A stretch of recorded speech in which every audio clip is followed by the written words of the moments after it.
नमस्कार बच्चों, आज की हिंदी पाठशाला में आप सबका स्वागत है। आज हम लोग कविता 8 कर चले हम फिदा, जिसके कवि हैं कैफी आजमी, का अध्ययन करेंगे।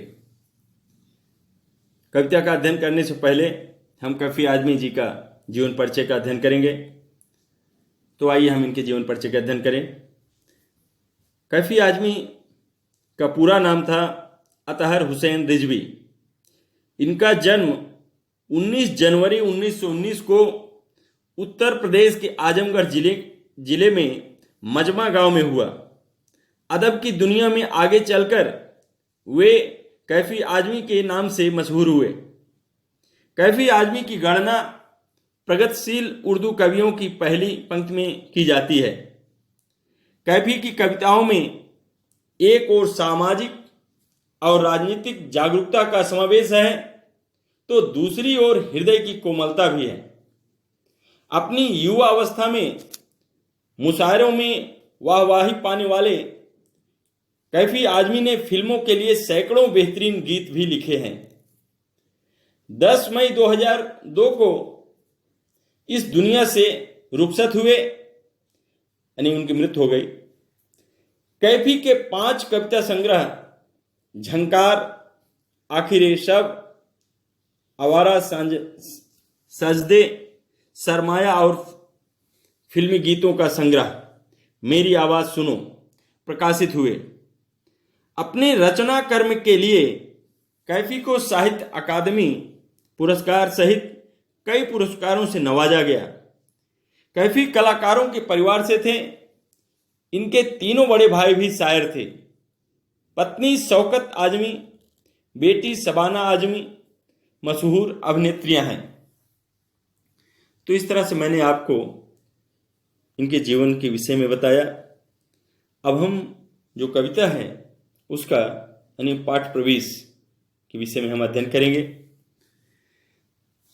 जिंदगी सभी प्राणियों को प्रिय होती है, इसे कोई ऐसे ही बेमतलब गंवाना नहीं चाहेगा। ऐसा रोगी जो ठीक नहीं हो सकता, वो भी जीवन जीने की इच्छा करता है।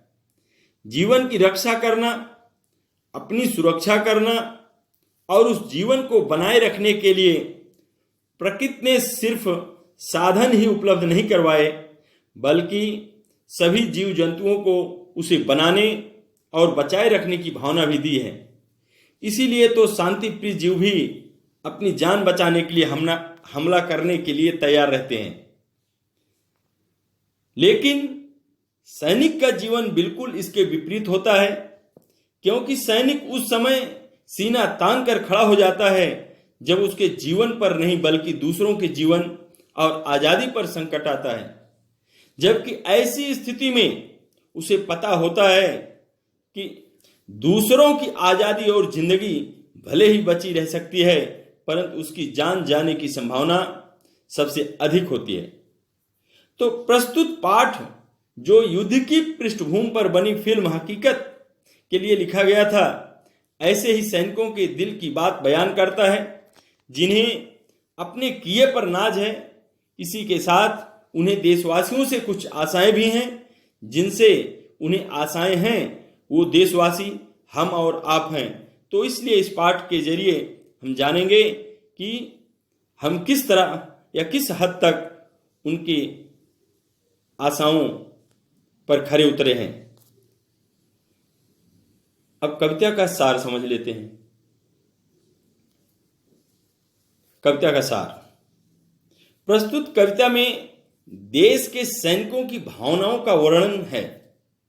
सैनिक कभी भी देश के मान सम्मान को बचाने से पीछे नहीं हटेंगे, फिर चाहे उसे अपनी जान से ही हाथ क्यों ना गंवाना पड़े। भारत चीन युद्ध के दौरान सैनिकों को गोलियां लगने के कारण उनकी सांसें रुकने वाली थी। ठंड के कारण उनकी नाड़ियों में खून जम रहा था, परंतु उन्होंने किसी चीज की परवाह न करते हुए दुश्मनों का बहादुरी से मुकाबला किया और दुश्मनों को आगे नहीं बढ़ने दिया। सैनिक गर्व से कहते हैं कि हमें अपने सर भी कटवाने पड़े तो हम खुशी खुशी कटवा देंगे, पर हमारे गौरव के प्रतीक हिमालय को नहीं झुकने देंगे, अर्थात हिमालय पर दुश्मनों के कदम नहीं पड़ने देंगे। लेकिन देश के लिए प्राण न्यौछावर करने की खुशी कभी कभी किसी किसी को ही मिल पाती है, अर्थात सैनिक देश पर मर मिटने का एक भी मौका नहीं खोना चाहते। जिस तरह से दुल्हन को लाल जोड़े में सजाया जाता है, उसी तरह सैनिकों ने भी अपने प्राणों का बलिदान देकर धरती को खून से लाल कर दिया है। सैनिक कहते हैं कि हम तो देश के लिए बलिदान दे रहे हैं, परंतु हमारे बाद भी ये सिलसिला चलते रहना चाहिए। जब भी जरूरत हो तो इस तरह से देश की रक्षा के लिए एकजुट होकर आगे आना चाहिए। सैनिक अपने देश की धरती को सीता के आंचल की तरह मानते हैं और कहते हैं कि अगर कोई हाथ आंचल को छूने के लिए आगे बढ़े तो उसे तोड़ दो। अपने वतन की रक्षा के लिए तुम भी राम हो, यानी तुम ही राम हो और तुम ही लक्ष्मण हो। अब इस देश की रक्षा का दायित्व तुम पर है, मतलब कि हम और आप, हमारे और आप पर है। तो आज मैं इतने ही रखता हूँ, इतने ही हम लोग पढ़ेंगे। अब अगली कक्षा में हम कविता का अध्ययन करेंगे और इन्हीं शब्दों के साथ मैं अपनी वाणी को विराम देता हूँ। धन्यवाद।